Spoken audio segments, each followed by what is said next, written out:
Inspector Anuradha जी, दिल्ली से।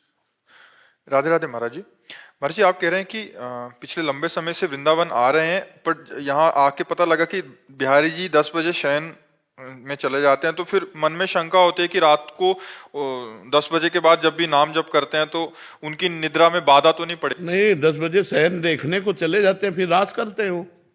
रात में ही तो रास होता है, तो वो शयन कहाँ करते हैं?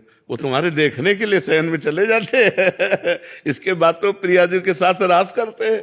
खूब नाम जप करो, उनके शयन में बाधा ले। और देखो, हमारे भाव से उनका शयन होता, उनका शयन नहीं होता। ये जो नींद है ये तमोगुण है, और भगवान गुणातीत हैं। सतोगुण, रजोगुण, तमोगुण, ये मायाकृत गुण भगवान में नहीं है। भगवान में नींद भी नहीं है, भगवान में नींद नहीं है। पर जब हमें नींद आती है तो हम अपने भगवान को सुलाते हैं। हमें भूख लगती है तो अपने भगवान को पवाते हैं। हम आत्मवत सेवा करते हैं। हमारे जो अर्चावतार हैं भगवान श्री विग्रह हैं, तो हम उनको आत्मवत दुलार करते हैं कि अब बाल भोग पाने का समय हमारे, तो भगवान को बाल भोग लगाओ।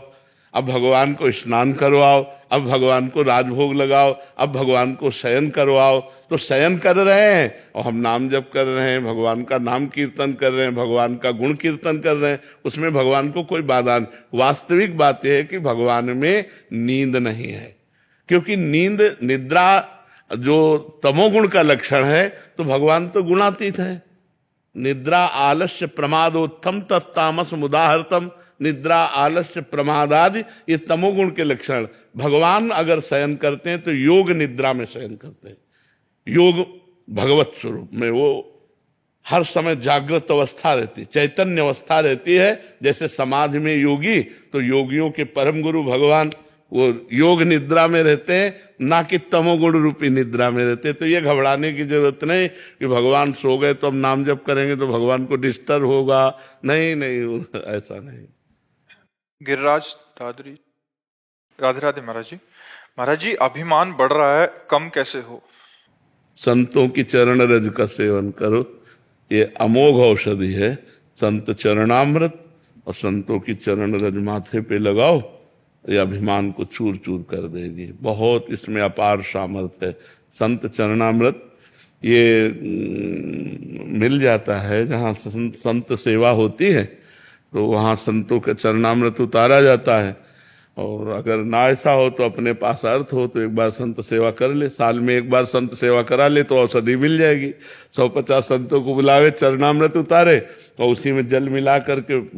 संत चरणामृत, हमें आपको अनुभव की बात कहते हैं। संत चरणामृत और संत चरण रज, रहो गणित तत्तपसा न याति न चेज्जया न निरूपणात् ग्रहाद्वा न छंदसा नैव जलाग्नि सूर्यो बिना महत्पाद रजोभिषेकम। बिना महापुरुषों की चरण रज से अभिषिक्त हुए ये न ब्रह्मबोध होता है, न भगवत प्रेम होता है। चाहे तपस्या कर ले, चाहे घर गृहस्थी के धर्मों का पालन पोषण करे, चाहे सूर्य चंद्र की अग्नि की उपासना कर ले, और बढ़ ही सकता है। अभिमान एक ऐसी वस्तु है, ये बिना कृपा के ढहता नहीं है। कोई भी धार्मिक चेष्टा उसका अभिमान हो जाता है, और अभिमान हो गया तो भगवत प्रसाद स्वरूप जो हमें आनंद मिलना चाहिए वो नहीं मिलेगा। जो कृपा से मिलता है वो फिर बात ये, तभी हमें गुरुजनों की, संत जनों की चरण रज से अपने को अभिषिक्त रखना, सब संतों के चरणों में नमन करना है, दैन्य रहना है। तो ये अहंकारी संस्कृति मूल सूल प्रदनाना सकल शोकदायक अभिमाना, ये संस्कृति का मूल चक्र है देहाभिमान। यही आवागमन में फंसाता है, और इसी का नाश गुरु चरण सेवा से होता है, संत चरण सेवा से होता है। तिनकी संगति रहत जाति कुल मद सब नंसई। जो भगवत प्रेमी महात्मा है, अगर उनका संग मिल जाए तो उनके संग मात्र से हर अभिमान का नाश हो जाता है।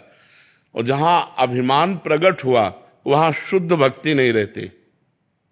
विद्या रूप महत्व कुल धन जोबन अभिमान सट कंटक देखे जहां रहे न भक्ति निदान। रहे न भक्ति निदान स्वांग सब नगर नारी के बिसैन हाथ बिकाए नहीं रिझवर भरतार के। भरतार कहते हरि को, वो हरि को नहीं रिझा सकता, वो विषयी धनी पुरुषों को रिझा सकता है। अभिमानी पुरुष भगवान की भक्ति इसको कभी प्राप्त नहीं हो सकता, क्योंकि जब तक देहाभिमान और अभिमान रहेगा तो कृपा सिंधु भगवान को अच्छा नहीं लगता।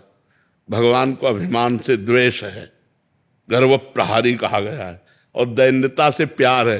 ये दरबार दीन को आदर रीत सदा चली आई। ये दीन प्यारे वेद पुकारे द्रवौ सुश्री भगवाना। हमारे जो भगवान है उनको दैन्य प्रिय है, और हमसे द्वेष। तो हमें लगता है भगवान से प्रार्थना करें और संत चरणामृत और चरण रज का सेवन करें, जिससे ये रोग दूर हो जाए।